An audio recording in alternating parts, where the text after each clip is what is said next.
Capítulo 10. Comprado por precio. En los años cuando la esclavitud era legal en los Estados Unidos, un caballero pasaba por una calle atiborrada de gente donde se subastaba esclavos.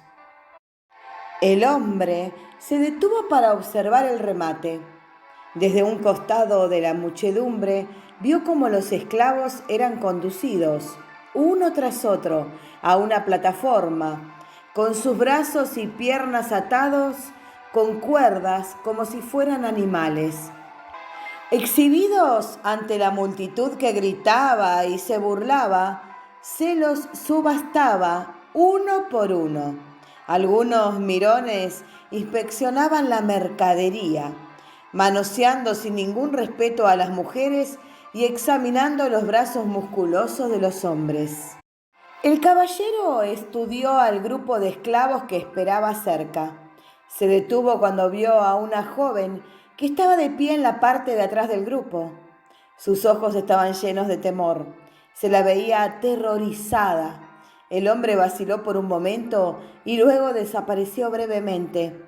Cuando regresó, el rematador estaba a punto de empezar la subasta de la joven en la que él se había fijado. Cuando el subastador abrió el remate, el caballero propuso en voz alta una oferta que era el doble de la cantidad de cualquier otra hecha en el día. Hubo un instante de silencio y luego el subastador golpeó con un mazo mientras respondía: «Vendida al caballero». El caballero se abrió paso por entre la muchedumbre. Esperó al pie de las gradas mientras la joven era bajada de la plataforma para ser entregada a su nuevo dueño. Luego pusieron en su mano la cuerda que ataba a la muchacha y el hombre la aceptó sin decir ni una palabra. La joven tenía los ojos fijos en el suelo. De súbito levantó la vista y le escupió al caballero en la cara. En silencio, él sacó su pañuelo y se limpió el escupitajo. Sonrió gentilmente a la joven y le dijo: «Sígueme». Ella le siguió a regañadientes. Al llegar al borde de la multitud, él se dirigió hacia un área cercana donde se cerraba legalmente cada trato. Cuando se le daba la libertad a algún esclavo, era necesario preparar y firmar documentos legales llamados papeles de manumisión. El caballero pagó el precio de compra y firmó los documentos necesarios. Cuando la transacción quedó completa, se volvió hacia la joven y le puso los documentos en las manos. Sorprendida, ella se quedó mirándolo con una expresión de perplejidad. Sus ojos inquisitivos preguntaban: «¿Qué está usted haciendo?». El caballero respondió a su expresión inquisitiva. Le dijo: «Toma estos papeles. Te compré para darte la libertad. Mientras tengas estos papeles en tu posesión, nadie podrá jamás volverte a esclavizar». La muchacha se quedó mirándolo directamente. ¿Qué ocurría? Hubo silencio. «¿Usted me compró para darme la libertad?», dijo ella lentamente. «¿Usted me compró para darme la libertad?». Mientras repetía esta frase vez tras vez, el significado de lo que acababa de ocurrir fue haciéndose cada vez más claro para ella. «¿Usted me compró para darme la libertad?». ¿Era posible que un extraño acabara de concederle la libertad y que nunca más podría ella ser esclavizada por ningún hombre?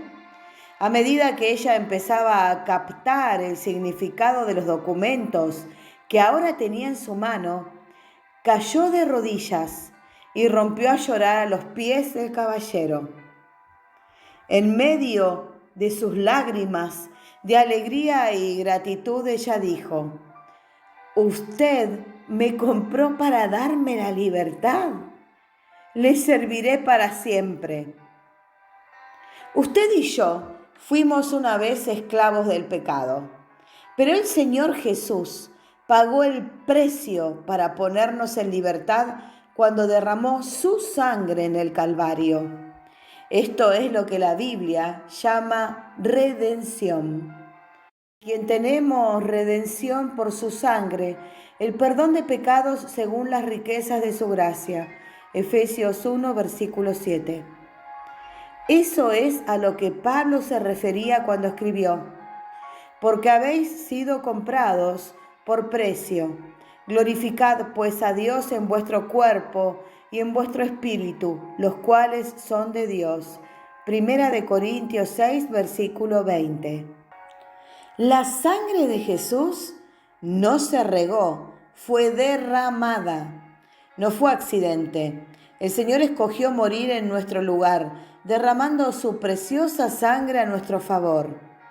Jesús dijo: el Hijo del Hombre no vino para ser servido, sino para servir y para dar su vida en rescate por muchos. Mateo 20, versículo 28. ¿Por qué nos redime Cristo? Para que el cuerpo del pecado sea destruido, a fin de que no sirvamos más al pecado. Romanos 6, versículo 6. Esa es la única manera en que podemos considerarnos muertos al pecado, pero vivos para Dios en Cristo Jesús, Señor nuestro. Romanos 6, versículo 11. Cada día podemos regocijarnos no solo porque hemos sido redimidos de algo, sino que hemos sido redimidos para algo.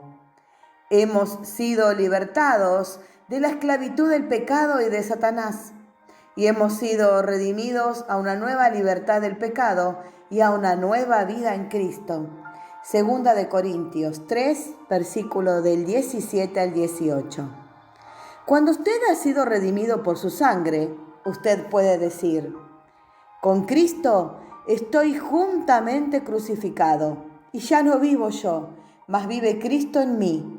Y lo que ahora vivo en la carne, lo vivo en la fe del Hijo de Dios, el cual me amó y se entregó a sí mismo por mí. Gálatas 2, versículo 20. Reconciliados por la sangre. ¿Quién estaba en mayor necesidad, la esclava o el hombre que la compró? La esclava, por supuesto. De la misma manera, Dios no necesitaba reconciliarse con el hombre, sino que el hombre necesitaba reconciliarse con Dios.